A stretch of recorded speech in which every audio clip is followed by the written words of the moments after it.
La parole poursuit toujours un but. Qu'il s'agisse d'un discours politique, d'une plaidoirie, d'un discours commercial ou d'une causerie de vestiaire, celui qui parle a toujours une idée en tête. Et pour convaincre, il n'y a pas de secret, il faut des arguments. On considère qu'il existe trois grandes familles d'arguments. Tout d'abord, les arguments rationnels, qui reposent sur la logique et la raison. C'est ce que l'on appelle le logos. Il s'agit pour vous de démontrer que vous avez raison en élaborant un raisonnement implacable à partir de chiffres, de statistiques ou de faits incontestables. C'est l'avocat qui va prouver l'innocence de son client en démontrant que celui-ci ne pouvait pas être sur les lieux du délit à l'heure où il a été commis. Ensuite, il y a les arguments émotionnels, qui font appel au cœur et aux sentiments de votre auditoire. C'est ce que l'on appelle le pathos. C'est l'entraîneur qui va galvaniser ses joueurs avant un match en jouant sur leur sens du devoir et du collectif ou tout simplement sur leur amour de la victoire. Et enfin, il y a les arguments qui vont établir votre crédibilité. C'est ce que l'on appelle l'éthos. Pour convaincre votre auditoire, vous allez prouver que vous êtes l'homme ou la femme de la situation et que l'on peut vous croire sur parole.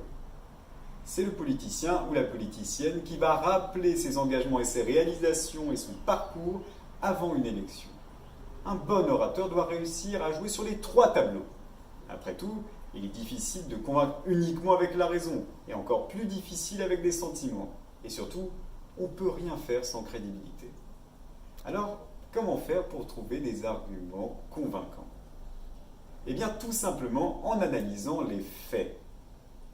En étudiant votre sujet, votre situation, votre dossier, en repérant vos forces et vos faiblesses, vous allez trouver votre angle d'attaque.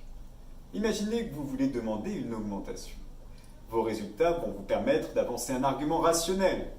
Mes chiffres sont en hausse, ils correspondent à la cible qui m'a été donnée, il est donc logique que je reçoive une augmentation. Votre présence dans l'entreprise va vous apporter un argument émotionnel. Je suis salarié depuis 10 ans, il me paraît juste d'avoir le droit à une augmentation alors que j'ai tant donné pour cette boîte. Et enfin, vous allez établir votre crédibilité en puisant dans vos résultats. J'ai obtenu tel client, j'ai réussi tel projet, je connais ma valeur. Bien sûr, n'oubliez pas de mettre en relief vos arguments par un travail sur la forme. Tout d'abord, par des formules choc, en jouant sur votre style pour marquer les esprits.